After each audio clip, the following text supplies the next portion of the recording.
Well, hello and welcome to episode 64 of Retropower Uncut, and you find me with a stinking cold, so excuse my voice because it will sound silly and I'll probably cough and splutter quite a lot while we're doing this, but we're going to start over by Utah. James has been busily fitting the chromework to the front of this, which is a tricky operation because there's somewhat limited access for fitting these grills. The retainers that are done for those are very small, so as not to impede, not to show around the outside edges.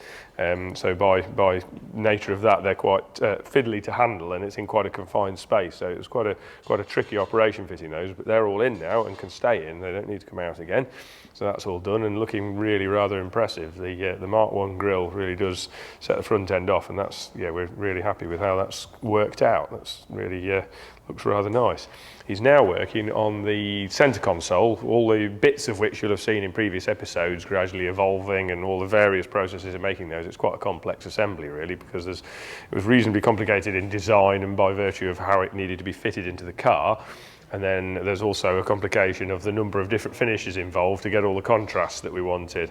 So you'll have seen that in previous episodes. I won't go back over all that, but he's now at the stage where, because we've got all the parts which are finished from all the various sub-operations, that's now being glued together for the final time. That's all being bonded, hence there's a big array of clamps over there which are holding all the various parts together for the final bonding.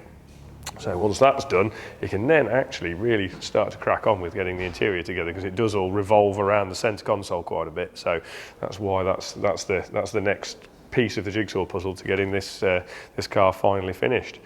So yeah, that's coming along well. Moving along behind camera, I'll sort of wander around here. Scott's been doing some bits on this. They're not the most photogenic parts because it's largely been packaging wiring behind the dash. The loom was done some time ago, but we've just got to the stage now where everything's connected, tested, which you've seen before. So now the wiring can all be put into its final locations, and all the mounting points and bosses and things that were all provided for earlier on in operations are now being used to mount all the various parts.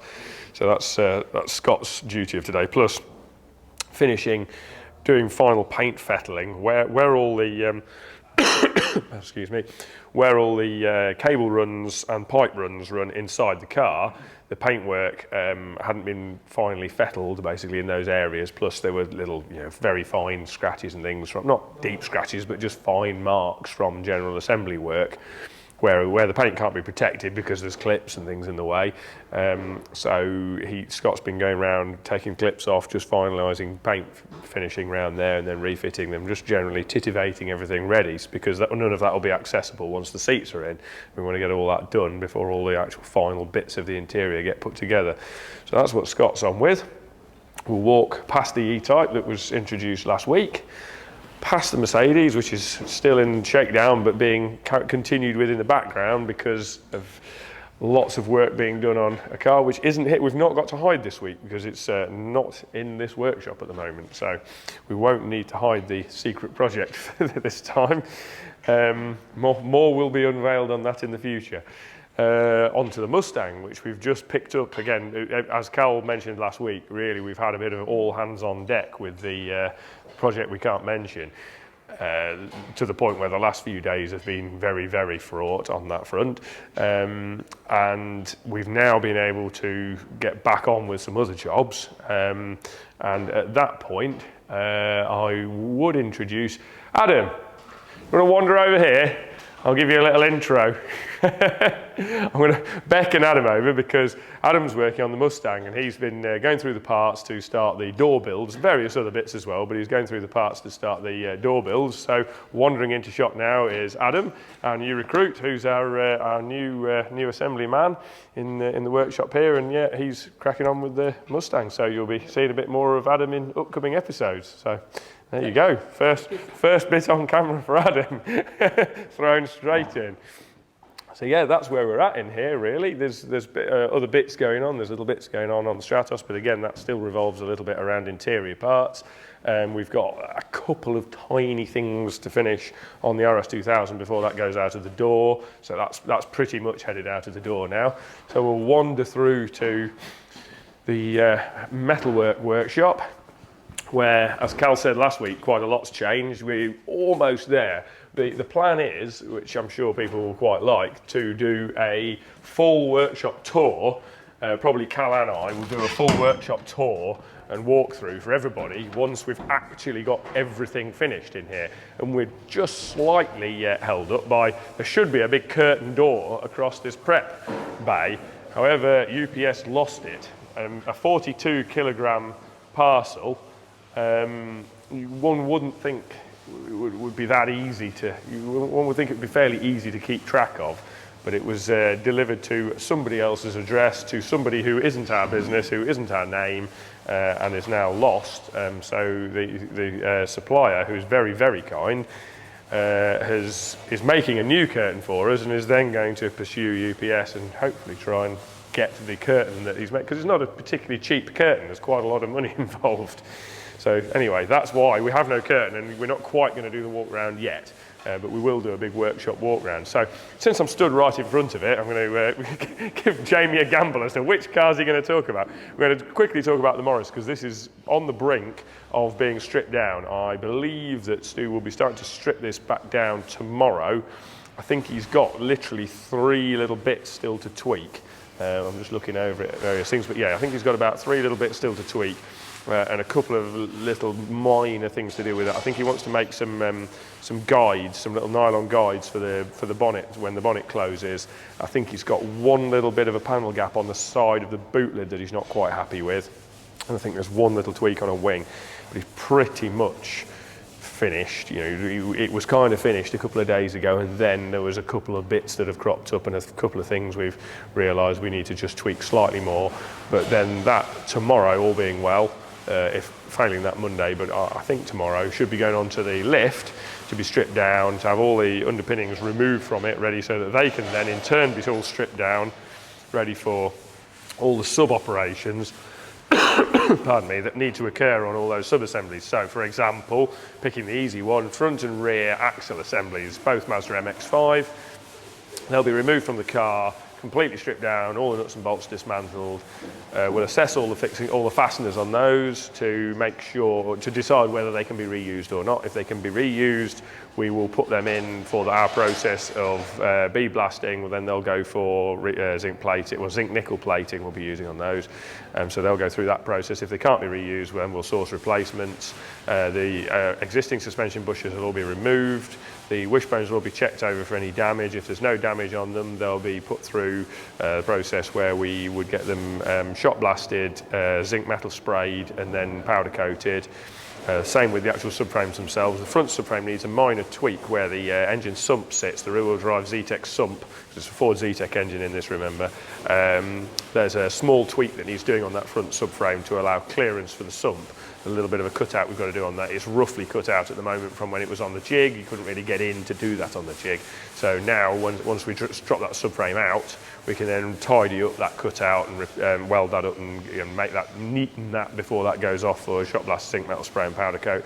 Same with all the rear end parts, and then all the other parts will be divided up for all their various process routes. This is all made a lot easier now by the central stores that we have on the mezzanine next door, where we can actually keep all the parts slightly more easily together. So yeah, that's where we're at with Morris. And then spinning round but not moving too far, we then have the Land Cruiser, which Tom and George have been busy on.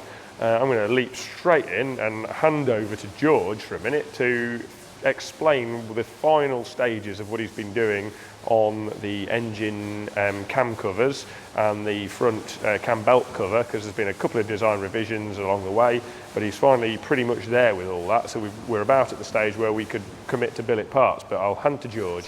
Right, so this is the final article of the front cover for the Land Cruiser. So as Cal said before, we've got the removable front top cover, so we can get at the plugs, which literally just bolts on here, nice and eloquently. And then the front cover, we've had some different challenges in terms of mounting, which Cal said before. So on the original design, it doesn't mount at all at the front, so it would effectively flap about. So what we've done is we've taken the existing mounts which go onto the distributor to then house this little bracket, which then goes in simply like so, which then bolts onto the back. And then we have through holes on these two holes here. So this just mounts on like that, and then the 5 bolts here would actually mount the front cover, and then these are hidden by looking like they hold the cover on, when in fact all they do is hold the bracket. And that is hopefully the finished article. And then following George's little talk through on that, we'll flip over to Tom. Tom's been working on the dash principally this week, and now onto the seat. The dash area, last week we covered the modification and well, not modification really, fabrication of an extension piece for the lower part of the dash, which was planned to partially to conceal the lower edge of the new HVAC unit that's fitted behind the dash, and partly to give us somewhere to put some air vents in, because there wasn't really anywhere sensible to put them that didn't clutter the existing nice, clean, iconic dash design, I suppose one would call it, on one of these.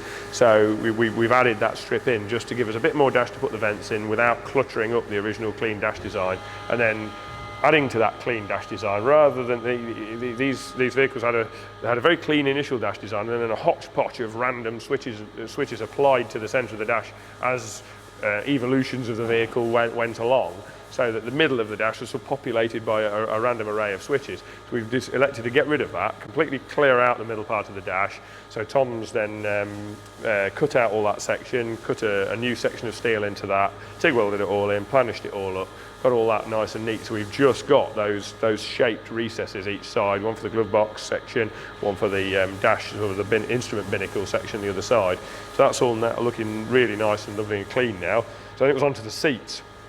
There's a couple of things on this vehicle, excuse me, seats-wise. The seats that were in it were, I believe, left-hand drive seats in a right-hand drive car, so that wasn't an ideal start point. But quite apart from that, because obviously we could very easily substitute right-hand drive seats, there were a number of reasons we didn't want to use those seats. Partly aesthetic, partly practical, partly we just didn't particularly like them.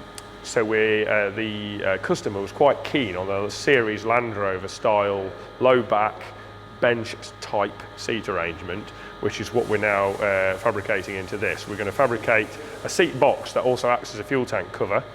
You can just sort of see the beginnings of it, the channel section that Tom's welding in across the back that is fabricated there. That will have upstands welded into it, some reinforcers welded into it to give support for a sort of a bridge structure, a box structure that comes off the front of that, which will have the seat bases mounted on it.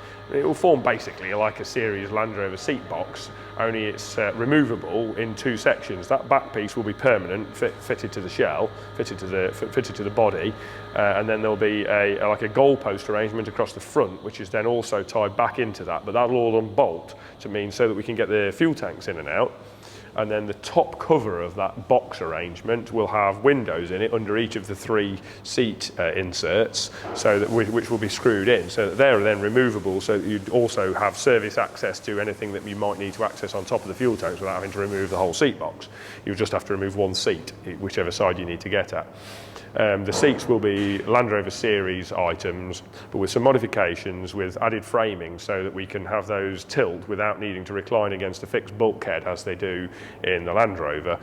So we'll be adding a structural frame to those that's fairly slim and concealed, so that it doesn't become too obvious and doesn't clutter the design, but that it's strong enough to withstand the rearward forces. And then I think we're going to actually use a sort of slight modification of the Toyota flip and latch mechanism for the 2 outer seats. So there'll be a pair of outer seats and a centre seat in there, again all using the series Land Rover type seat squab, well, the lower and back cushion pad arrangements, which will look really neat and clean in this. So that's the way we're going on that. So next week we'll see the progress on that seat fabrication. There's quite a lot of fabrication to do. None of it's massively technical, not at this stage. There'll be a few technical bits on the finishing off, on the cladding in of the ends of that, neatly, and keeping it in keeping with the rest of the interior. But a lot of it will just be, there's just quite a lot of slog of fabrication to get through in making all the frame sections for the seats. We've considered using Land Rover ones. There are various reasons why not to. That we've got to do too much modification to them to make it worth using them as they are. By the time we've bought them and then modified them, it will be easier just to fabricate, easier and cost effective just to fabricate them from scratch. So that's what we're going to do there. that's where we're at on that. And then I guess finally we'll wander along to past the sort of gradually getting tidier fabrication shop. We've pretty much managed to lose most of the clutter now. Over to Project Churchill, as it is now known, which is the Mark II Jaguar Coupe, as was talked about last week, two-door Mark II Jaguar that we'll be building. Adam's been busy on this. He's stripped the running gear out. It was partially stripped already. It didn't have the full running gear in it. He's finished stripping all that, stripped all the doors down to the actual bare door shells, stripped all the frames out, all the fixings, fasteners, got the actual assemblies out. It didn't have a transmission in the car, so we didn't need to take that out. Took the engine out, got everything out of it so that we are in a position to remove under seal and paint, and then we can blast it and see how good or bad it is. As Cal said last week, we'll reserve judgment, having been very confident on a Land Cruiser that's now had weeks and weeks of rust repair. We'll hold fire, because these do love to rust, and we've dealt with some pretty rusty Mark II Jaguars before. Seems fairly good, but we'll find out post blasting. Excuse me, we'll have another little cough. We'll wander this way and go into Gaz's Paint Emporium, where we have the CV8 undergoing lots of sanding. The sanding's getting more technical as we go, because some of the simpler jobs have been done and the slightly more complicated ones are coming along. All of it's quite complicated, being simple about it. None of the parts fit very well to any of the other parts on one of these. I don't think the fiberglass, whilst it was very thick and sturdy and heavy duty, it never really fitted together very well on these. So we're trying to revise that as best we can to get everything to be a bit more functional and just fit together more neatly. There's a slightly perverse way of dealing with this big hole where the door frame is, in that we have to finalise the fiberglass that surrounds that door, or not perfectly finalise it, because we can sand these edges a little bit, but we're making new door skins. We really need to be able to have the perimeter set before we can make the door skin to fit in it. You kind of have to do one or the other. You either build the body around the doors, or you build the doors to fit the body.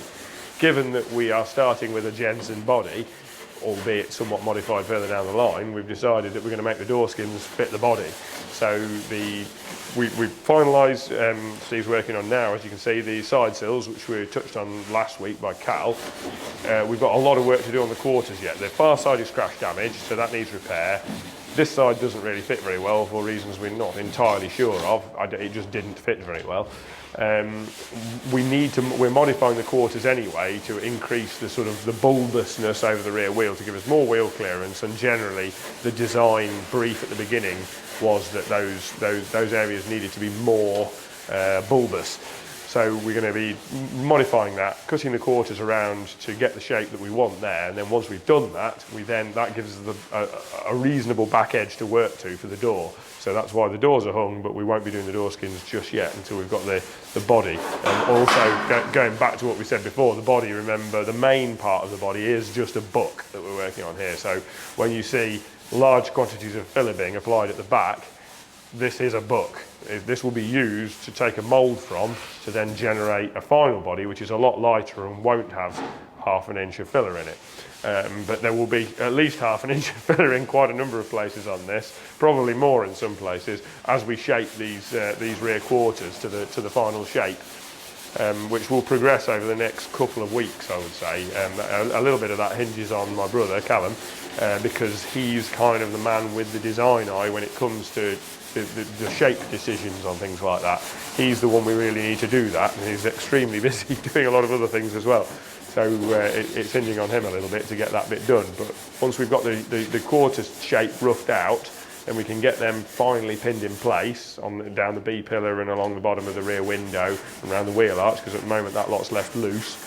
Once we've done that, that line is relatively decided. We can make the door skin, then we'll get Tom to make the door skins in aluminium, and we're progressing. We're making good progress on the body then. Then we've mentioned it before, but I'll quickly skim over it.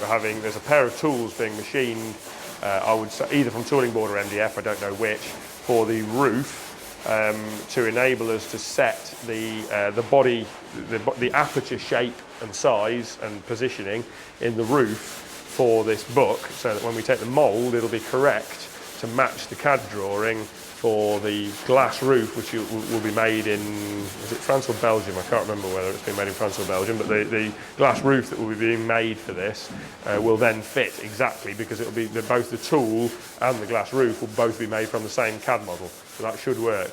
The other area we're working on is the front and rear screen apertures. We've got to modify, because we're changing the car to have bonded in glass, so we're modifying those two screen apertures so that we can do away with the big rubber, the great big heavy rubber seals that go around the glass as standard, so we can go for a much slimmer looking, much neater bonded in glass arrangement. So that's another modification that's going to be happening, but at the moment Gaz is working away on the rear valance area and the back of the boot lid, just speckling that, and I'll hand over to Gaz in fact for a few minutes here just to explain exactly what he's been going through on that, because I've waffled on a lot, but he's the man doing the sanding, pretty well, him and Steve, but we'll hand to Gaz for a minute.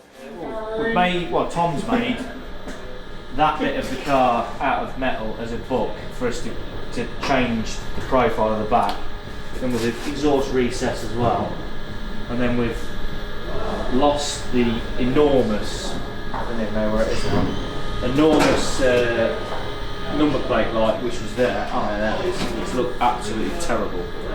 That was there, so we've blended that out, got rid of all the extra holes, and then basically just kind of bodging this up, if you like, to be able to make just all of this part of the car, or the main body of the car is going to be out of carbon fibre.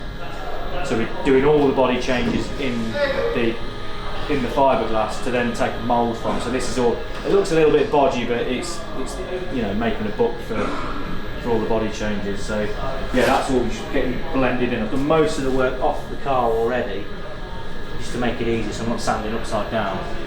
And then slid that back in, bolted it all back down, and then I'm going to blend the rest of it in and get the shape symmetrical on both sides. Also, we've been doing a lot of changes to the side skirts, making them just generally fit better and mount better and look better. Not so much the shape changes, but just basically how they fit, 'cause they were like wood screwed down, which look rubbish really. And then this part, we're not quite sure where yet, but this part here is going to be widened or changed somehow for the new kind of track width, because that's Jag rear suspension, I think it is. So that's all going to be changed at some point, but mostly I'm doing this part at the minute. He's blending, that's going to take quite a bit of time to blend all that in and make it all look as it should, making all the kind of swage line back in it and all that. And then he's generally tidying everything up, because once the mould's taken, that's it. So that's about it really. And then yeah, so we've been doing a load of work on the front, but that's more or less there now. Steve's just finishing off the side skirts, so they can go back on. And then we're going to get the doors on, which need new skins making with new door handles in anyway, but the doors are going to go back on, and then we can start changing the rear quarter. So we've got loads more reference points to work from. In fact, I'll get the doors down soon and have a look at them. Tom's got to make new skins for them. But yeah, then we can start doing all this. This is the worst side, because it's already got previous crash damage where it's been horrendously bodged up. But yeah, I think we'll probably, I don't know, maybe split it there, or I don't know. Carl's going to have a look at that, and then we'll figure it out and chop it up and kind of stick it back together and do all the body changes that we're going to do, and then it's ready for the mould then. Right, well, thank you Gaz for explaining that, and at that point he's explained it more briefly now. I could have just said that really, but there we go. Yeah, on that note, I think for this week that's probably all we've got to say. So until next time, see you again, have fun and take care.